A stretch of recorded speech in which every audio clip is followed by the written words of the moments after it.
this is actually important for most of masters and um, PhD students who are doing their studies in Tanzania or abroad, but particularly those who are in Tanzania. You know, during your PhD or during your masters of science and whatever, one of the key aspects of learning really is being independent, being a person who can critically analyze the information and learn from it, use it, and translate them from theoretical aspect back to practical aspect, whereby you can use those knowledge to help individuals whom you are either serving or whom you're working with. So today I'll just discuss few resources which are available for people to really enhance their capability and also enhance their skills as they pursue their masters or PhD. One key component that I want to speak really today is the availability of what is called iBiology courses. These are very easy to follow courses, and especially are very important for people who are doing Master of Science, Masters of Medicine, or people who are doing PhD in science and related aspect, because it provides a lot of good courses which really build your character. It helps you to enhance your capability to really interact with the world minds in different area of the concentration. And the courses are taught by very good expertise in different areas of concentration, and therefore they open door in the way you think and approach problems.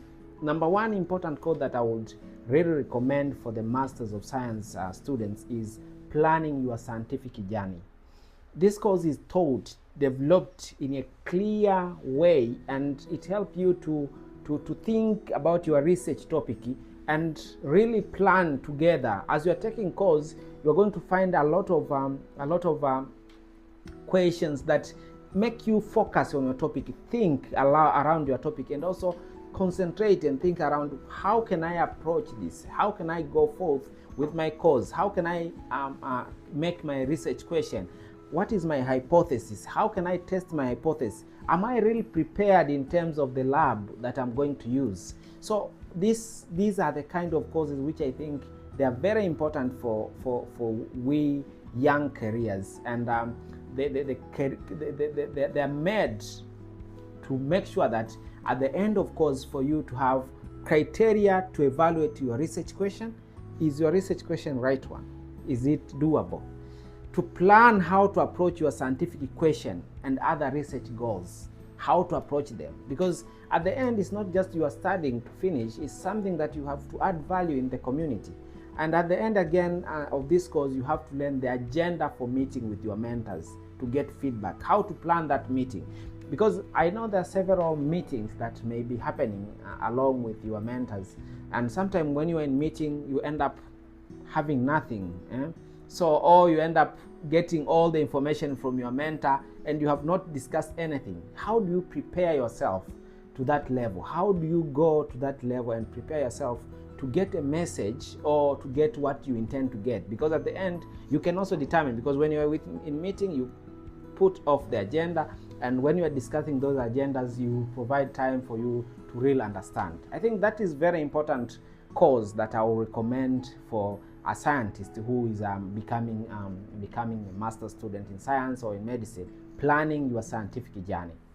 The other course that I will recommend is Let Experiment, and this is particularly an important course for people who are really dwelling in science, especially medical or biology. It is an important course because it's a free-paced course actually, and it's meant for graduate students or advanced undergraduate students, but it's also cool for a postdoc or a staff scientist who is looking to design a rigorous, reproducible experiment and to build the confidence on it. It is also led by world experts, which are really good on what they are doing, and it is also a really well case study because it provides people how they did, and also you see papers which have been published out of what they have been doing. So it has number of practicals. I remember correctly, if I remember correctly, there are almost 5 practical modules. So you learn how to ask the right research question, how to select a model system, how to define variable that you are going to collect the data, how to define the control group, how to minimize bias, how to validate the reagent that you have taken. Are they correct one? Are they right one for your experiment? How to troubleshoot different challenges that are happening in lab or things like that. So it's an important course again. So as you go to this course, I think it builds your personalized experiment plan, because you'll be thinking along with the teacher or someone who is teaching you, and thinking along, finding out what can I do in my experiment? How could have done in a better way? And it really gives you some other insights that you never thought. For example, I was really amazed on how other people use the lab notebook to really make sure that they're putting together all the information from the lab, and how they use those information to then use them for the paper writing, methodology, and those provide the legality of a methodology approach. So these are key things, I think, that a postgraduate student should really be equipped and be informed, and at the end, make them more able to learn. So I really recommend this course, and I think at the end of this course, really, there is a lot that you're going to learn, and along the whole process, you learn a detailed plan for your experiment that you can discuss with your mentor, but also you'll see different flow charts on how to prioritize the experiment.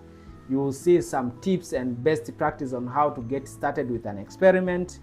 You are going to see a lab notebook template that is so impressive and organized, and that you can use for your own work, and also a framework to do a rigorous and reproducible experiment, because when we're saying a reproducible experiment, that is very, very important aspect now as we're speaking, because a lot of experiments that are done, a lot of research that are produced, the data that we see, most of them are not reproducible. And now the science is moving into finding a way on how we can reach a milestone whereby whatever we are doing, we can reproduce. We can get what other people got in our own research. So it has 5 modules, and the first module is an introduction to experimental design. The second module is about the key element of experimental design. The third module is about account of your own bias. The fourth module is gear up to do the experiment, and the fifth module is getting the experiment to work. Here are some tips and best practice on how to pilot, troubleshoot, and optimize an experiment is done. So at the end, because you'll be filling some of the questions, you are going to download a very complete, nice document that can enhance on how you have been thinking about your research, and also it gives you a kind of thinking back to your own research. How can I do better in my own research? So that is the second course that I will really recommend you to do. The third course that I will recommend you to do is share your research, how to give a good talk, because it doesn't end with you doing a research and then you are done. It needs you to communicate your results, and here comes a very important component of research, and that's where we are failing massively as scientists, because one key aspect of anything that you are doing, you should be able to give back.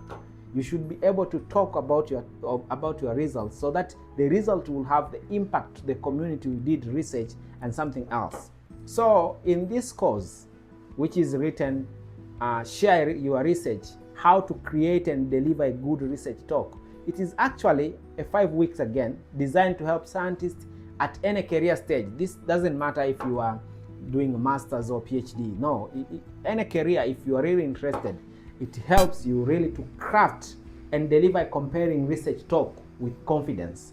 And it really guides you even in other aspects that you have never thought. For example, how to refine your slides, how to make your slide look nice, how to make a story out of your data. These are key things, and these are key components and competence that you as a master's student or PhD student, you will need to really make you engaged when you are talking to other people, and make into front line when you are really in discussions with people in meeting, because at the end it really matters if you can connect with people, because the more you connect with people, the more your impact goes. So what are you going to see in this course? Actually, at the end, you are going to see a detailed outline plan for your research talk. You will learn about that. Technique and strategy for delivering an engaging, effective talk. You are going to learn approaches of finding and refining your preferred speaking style. You are going to learn the strategy of practicing and receiving feedback of your talk. So in this module, actually, there are 5 modules that I say, and one is framing your talk. This module actually introduces you to a framework to help you define the foundation of effective talk. Who is in audience is one of the key aspects, because it tries to tell you how, when you are preparing your slide, you have to really think, who am I going to talk to? What is the level of knowledge of these people? What is the professional aspect of what I'm going to, the audience I'm going to use? If they are medical, should I start from the beginning? Should I start somewhere? Where to start? So it gives you an insight on how to prepare your talk. The other thing that is important is start building your talk.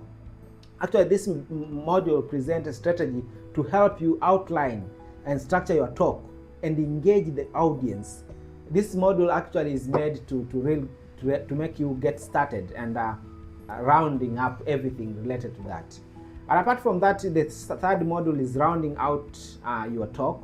Actually, it continues with working to the structure and content of your talk, but focusing on introduction and ending.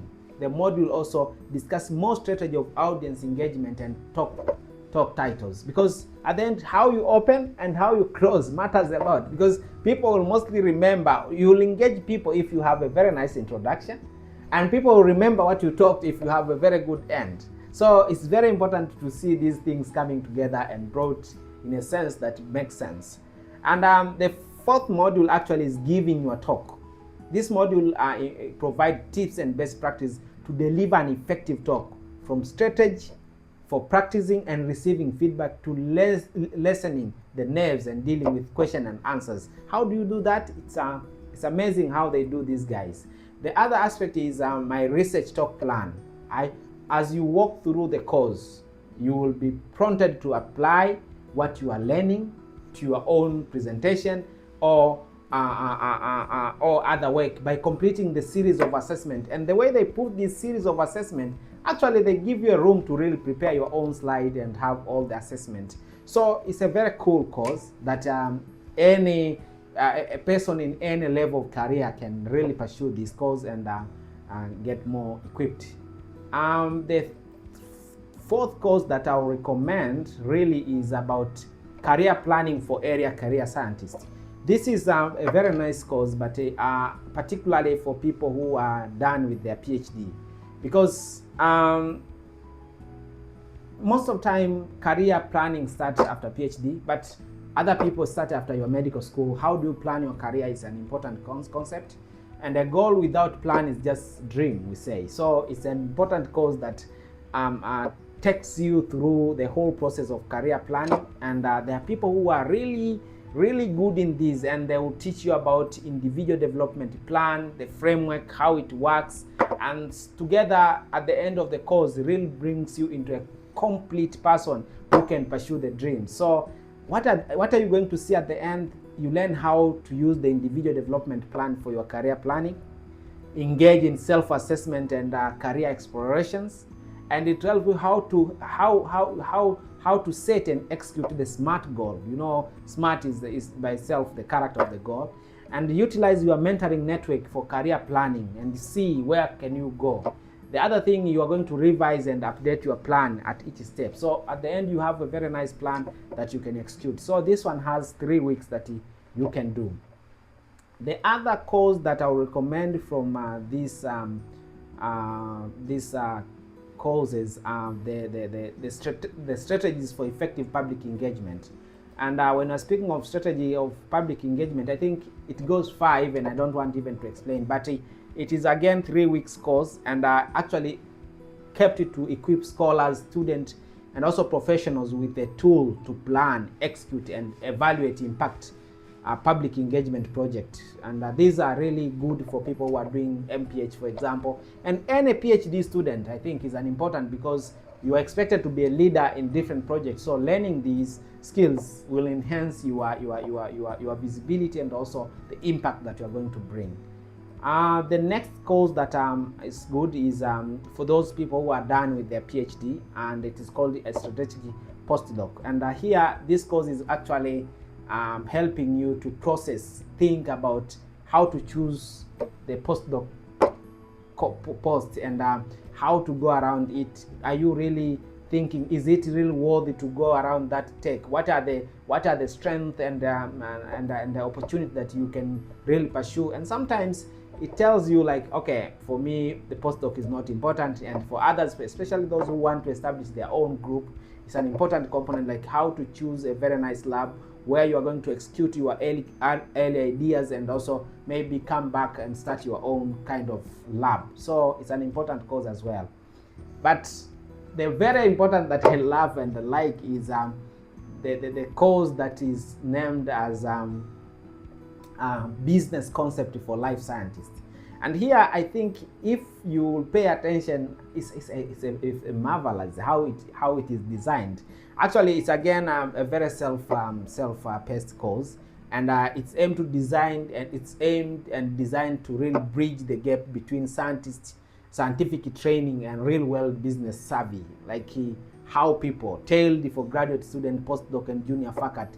Actually, it's there to demystify the core principle of business strategies, finance, and development, empowering life scientists to engage or navigate both academic and industry landscape. Because not all PhD are employed in academic institutions. Some people will be employed in industry. Some people will go lead the big industry. People will go start the startup. So these are there are different careers that someone may end up doing after being done with a PhD. So these are things that I think are very nice to be explored and very good to be learned. I will make sure that I put the link after my talk, and you just follow the link and explore the course, enjoy the moment, and have fun with everything that is happening. It is time for you to grow and make sure that you are growing positively.